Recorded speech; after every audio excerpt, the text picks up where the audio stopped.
जाउछे महापुरुष शिशु अनंतर मालिकार नाम है पट्टा मडाण।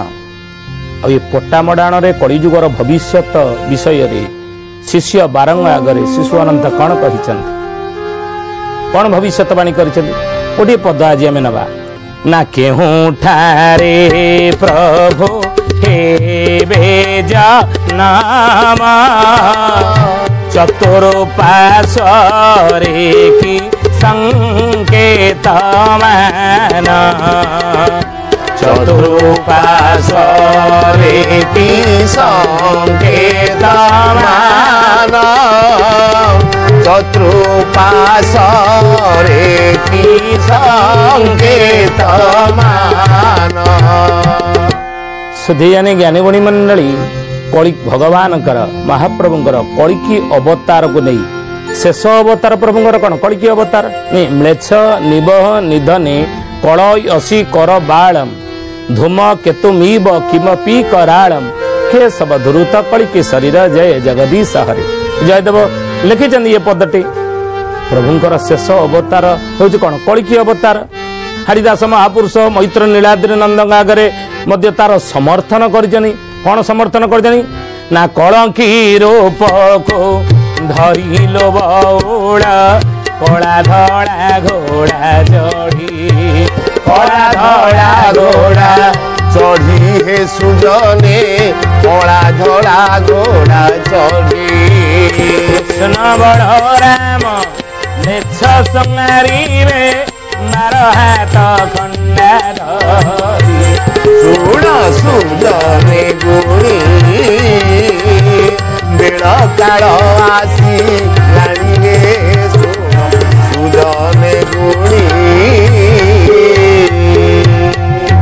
शिशु अनंत भली छतिया बटरे शून्य समाधि नहीं महापुरुष हरिदास मैत्र नीलाद्रि नंदन आगे पदटी कही आम हरिदास मालिकार यहाँ पढ़ी अल्प बहुते बोले कलंकी रूप को धरिलो बौड़ कला धड़ा घोड़ा चढ़ी कृष्ण बलराम मिलेछ संगारिबे 12 हाथ खंडा धरी बोले कलिकी रूप जगन्नाथ महाप्रभु कलिजुगर हेबे ये कथा हरिदास महापुरुष कहले हे ज्ञानी गुणी मंडली से कथा को मध्य महापुरुष अच्युतानंद मध्य कलिकी अवतार जे कलिजुगर महाप्रभु जगन्नाथ हेबे मानव रूप हेबे यार समर्थन दे से मध्य गोटे पद मालिकार लिखिं कौन कही कहले मेदिनी भारा हरिबा पाई मंचे जात हेबे अवनिसाई कहली बुझाई दे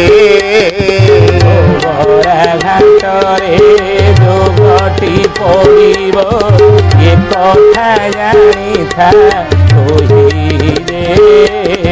गोबरा घाटरे जोगटी पड़िब ये कथा जानी था बोले बाबू रे जगन्नाथ महाप्रभु कलिकी अवतार जगन्नाथ महाप्रभु जे हेबे ये कथा अमूलक नुहे ये कथा मिछ नुहे जहाँ को जयदेव लिखिंट जो विषय जयदेव लिखिंट कलिकी अवतार जो विषय हरिदास कहते कलिकी अवतार प्रभुंर कलिकी अवतार विषय जो कथा शिशु अनंत कहते महाप्रभुंर कलिकी अवतार हेब आ सेई कथा को अच्युतानंद महापुरुष कहले हाँ महाप्रभु कलिकी अवतार कलिजुगर हेबे शेष अवतार प्रभुंर कलिकी अवतार मानव रूप हेबे आ कथा को मध्य अति बड़ी जगन्नाथ दास समर्थन कले अति बड़ी जगन्नाथ दास अच्युतानंद महापुरुषंकर जो मालिकार भविष्यतवाणी कलिकी अवतार को नहीं जहाँ अच्छी जहाँ कही समर्थन देले कौन कहले कहले खिति रे खेलिबो चिन्हा से न देवो शंख चक्र को न धरी शंख चक्र को न धरी हे सुजने शंख चक्र को न धरी स्वामी जगन्नाथ दास जे ब्राह्मण मुखे बोले हरि हरि सुण सुजने गुणी बेड़ काल आसी लाणी रे सुण सुजने गुणी। ज्ञानी गुणी मंडली यही जगन्नाथ महाप्रभुଙ୍କର ପ୍ରଭୁଙ୍କର କଳିକି ଅବତାର ମାନବ ରୂପ ବିଷୟରେ କଳିଯୁଗ ଶେଷରେ ହେବେ ୟାକୁ ସମର୍ଥନ ଅତି ବଡ଼ି ଜଗନ୍ନାଥ ଦେଲେ କହିଲେ କ୍ଷିତିରେ ଖେଳିବୁ ଚିହ୍ନା ସେ ନ ଦେବୁ ଶଙ୍ଖ ଚକ୍ରକୁ ନ ଧରି କ୍ଷମେ ଜଗନ୍ନାଥ ଦାସ ଯେ ବ୍ରାହ୍ମଣ ମୁଖେ ବୋଲେ ହରିହରି। ତାହେଲେ କଳିକି ଅବତାର ମହାପ୍ରଭୁଙ୍କର ଯେଉଁ କଳିଯୁଗରେ ହେବ ଇଏ ଅମୂଳକ ନୁହେଁ। ତାହେଲେ ସେ କଳିକି ଅବତାର ମହାପ୍ରଭୁ କୋଉଠି ହେବେ, କୋଉ ଜାଗାରେ ହେବେ? ଆଜି ଅନେକ କହୁଛନ୍ତି ଏଇ ଜାଗାରେ ହିଁ ପ୍ରଭୁ ଜନ୍ମ ହେଲେଣି ମୁଁ ଦର୍ଶନ କରି ଆସିଛି। କିଏ କହୁଛନ୍ତି ଅମୁକ ଏଇ ଜାଗାରେ କଳିକି ଅବତାର ମହାପ୍ରଭୁଙ୍କର ହବ, କିଏ କହୁଛନ୍ତି ଇଏ ମିଛ କଥା। କିନ୍ତୁ ୟାର ସତ୍ୟାସତ୍ୟ ବିଷୟରେ ମାଳିକା କ'ଣ କହେ? ମାଳିକା ଗ୍ରନ୍ଥରେ ପଞ୍ଚସଖା ମାନେ କଳିକି ଅବତାରକୁ ନେଇ ମହାପ୍ରଭୁଙ୍କର କଳିକି ଅବତାରକୁ ନେଇ କ'ଣ ଦେଇଛନ୍ତି ପ୍ରମାଣ, କ'ଣ ଭବିଷ୍ୟତବାଣୀ କରିଛନ୍ତି ସେଇ ବିଷୟକୁ ନେଇ ଶିଶୁ ଅନନ୍ତକୁ ତାଙ୍କ ଶିଷ୍ୟ ବାରଙ୍ଗ ପଚାରୁଛନ୍ତି ଯଦି କଳିକି ଅବତାର ମହାପ୍ରଭୁଙ୍କର କଳିଯୁଗରେ ହେବ ତା ସତ୍ୟ ତାହେଲେ କୋଉଠି ହେବ ହେ ଗୁରୁଦେବ କହୁନାହାନ୍ତି? କୋଉଠି ପ୍ରଭୁ କଳିକି ଅବତାର ହେବେ? ହେ ଜ୍ଞାନୀ ଗୁଣୀ ମଣ୍ଡଳୀ ମହାପୁରୁଷ କହିଲେ ଶୁଣ ଉଦ୍ଧବ ଆମ୍ଭର ବଚନ ଅଷ୍ଟଗିରି ବେଢ଼ି ଯେ ବଣ ସ୍ଥାନ ଅଷ୍ଟଗିରି ବେଢ଼ି ଯେ ବଣ ସ୍ଥାନ ଅଷ୍ଟବେଦୀ କେବଳ ସ୍ଥାନ କହୁଛନ୍ତି ଶୁଣ ଉଦ୍ଧବ। ଭଗବାନ କହିଛନ୍ତି ଦ୍ୱାପର ଯୁଗରେ ହେ ଉଦ୍ଧବ ଶୁଣ ଉଦ୍ଧବ ଯେ ଜୀବନ ବଚନ, ହେ ଉଦ୍ଧବ ଆମର ବଚନ ଶୁଣ। ଅଷ୍ଟଗିରି ବେଢ଼ି ଜୀବନ ସ୍ଥାନ, 8ଟା ଗିରି ବେଢ଼ିକି ଯୋଉ ସ୍ଥାନଟା ଥିବ, ଯୋଉ ସ୍ଥାନଟା 8ଟା ଗିରି କହିଲେ ପାହାଡ଼, ଯୋଉ ସ୍ଥାନକୁ 8ଟା ପାହାଡ଼ ଘେରିକି ଥିବେ ସେଇ ସ୍ଥାନରେ ଆମ୍ଭେ ଜନ୍ମଗ୍ରହଣ କରିବୁ ବୋଲି ମହାପୁରୁଷ ଲେଖିଛନ୍ତି। ହେ ଜ୍ଞାନୀ ଗୁଣୀ ମଣ୍ଡଳୀ ଆଉ କହିଛନ୍ତି ଯେ ଆମକୁ ସାଧାରଣ ଲୋକ ଚିହ୍ନି ପାରିବେନି ସେ ସ୍ଥାନଟା ହେଉଛି କୋଉଟା। ଆପଣ କହିବେ ସେ ସ୍ଥାନଟା କୋଉଟା, କୋଉଠି 8ଟା ଗିରି ବେଢ଼ିକି ସେ ସ୍ଥାନଟା ରହିଛି। ଏ କଥା କ'ଣ ମାଳିକାରେ ମହାପୁରୁଷ ଲେଖିଛନ୍ତି? ହଁ କ'ଣ ଲେଖିଛନ୍ତି ଆପଣ ପ୍ରମାଣ ନିଅନ୍ତୁ। କ'ଣ କହିଲେ?